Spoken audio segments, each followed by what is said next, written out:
Hello everyone, how you guys doing? Hopefully you guys are having a wonderful day, and today we are here with a Hespori boss guide for old school RuneScape in my endless adventure to keep making as many boss guides as possible. Let me know what you'd like to see down below. If you enjoy this video, make sure to leave a like. There are other links down below that you can support me at, and I'd appreciate it greatly. But beyond that, let's go ahead and get into the guide. So as far as the requirements, we'll just slap them on up there. The skills aren't really that high. This is meant to be kind of an introductory boss, so it's really good for just allowing most everyone to be able to kill it. 50 plus in your combats would be beneficial.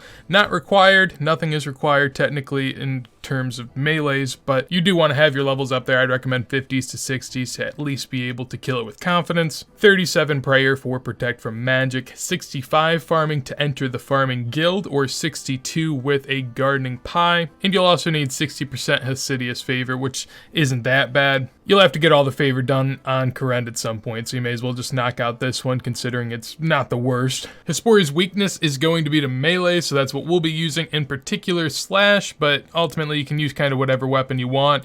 The attack styles that Hespori will be using on us will be magic, range, and poison based, so those are the ones we'll have to worry about. And the max hit for Hespori is a 41, however, that's only if you get stuck in the special attack, which you never really should as long as you're paying attention, so 16 is essentially the highest that you will get dealt if you, again, are paying attention. As far as drops that you can potentially expect, a 1 in 35 chance of a bottomless compost bucket. Not that expensive, but very good utility. A 1 in 3 chance with the Addis seeds, which are seeds that allow you to get extra lives from the herbs you were pulling from. Not necessarily extra lives, but a 5% chance to not kill a life, so I mean kind of. 33k GP overall per kill. You also have a 1 in 5k chance at the farming pet whenever you kill this, and 12.6k farming XP that can be boosted about another 300 XP if you have the full farming outfit. I'd assume most people don't, but potentially can get a little more if you have that. And then onto the gear setups. Here we have 3 melee based setups. All of it is kind of labeled down there if you would like to take a deeper dive into any of the pieces in particular. But on the left hand side, that's kind of the lower setup I'd recommend. You could replace the top and the bottoms with rune if you don't have that type of money. And then the med setup is kind of focusing more on the Barrow's armor, which is good defense. And then the far right is a big step up in terms of gear cost, but it has bandos, which is good for your melee strength. So people will definitely prefer that if you have the ability to afford it. There are some things beyond that, like you could bring scythes, tortures, primordial boots, stuff like that if you have the ability to, of course, but Hespori is more of a med-level boss, so that's kind of where I'm focusing. And then if you wanted to switch out the melee gear for prayer-based gear, if you're not taking that much damage and you just want to save maybe some prayer potions, this is an option. I wouldn't really recommend it, but again, if you're not really struggling at all, you may as well, because it's not going to really hurt you too much. Ultimately up to you here, just really switching out the top and the bottoms with prayer-based gear.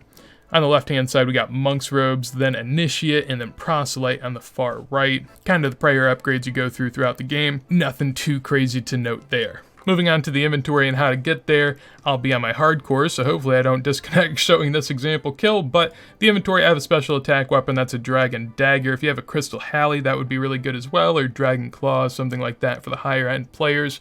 A Skills Necklace to be able to get to the Farming Guild in the fastest potential way. A super set along with a super anti-poison, because you will be getting poisoned here. I have a prayer potion, probably won't need it, but just in case, I actually am really low on prayer, so I do need it.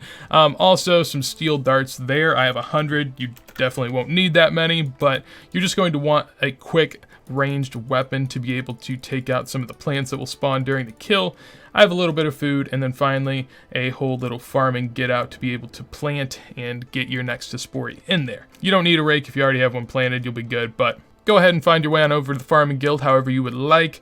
Most people, I'd imagine, are going to have access to the Skills Necklace. If not, you can teleport here with that little Battlefront telly over there, along with a Fairy Ring over there. So those are 2 potential alternative options. Once you get in the Farming Guild, make your way on over to the west, and you will see a nice little cave.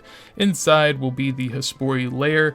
If you have not planted one, you will have to plant it and then wait about a day or 2 for this thing to be able to be killed. And once you're in here and all ready to go, just go ahead and pray mage and throw on whatever boosting prayers you would like. I'm just going to hop up on in this pot beforehand as well, and what you're going to want to focus on are these little flowers around the outside. So once this starts off, just go ahead and get on to doing that. Attack all of these with your darts. This is why you have the fast range weapon, just to kind of go ahead and get that done.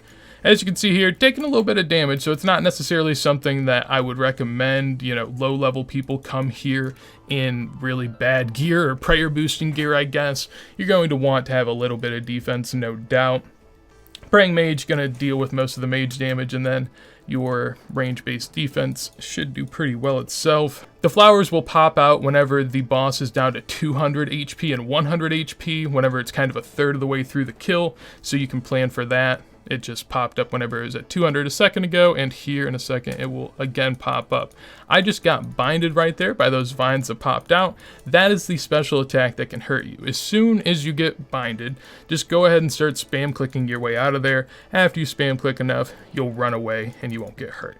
So that's what you have to watch out for. Other than that, there's really nothing too much of note.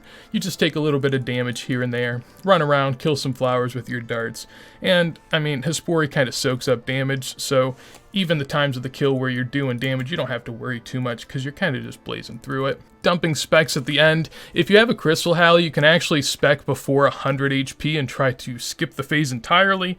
It's not very likely, but there's a potential chance for that. And the kills are pretty quick, as you can see here. Personal best of 109, not anything crazy. I'm just a stupid little hardcore out here killing it, and not too hard to do. Worth the 12k XP. If you have the whole farmer's outfit, it is now time to switch into that because you'll get XP upon clearing, but once it's dead, just go ahead and clear it. You'll get the XP, the drop, and then plant your next seed for the next day.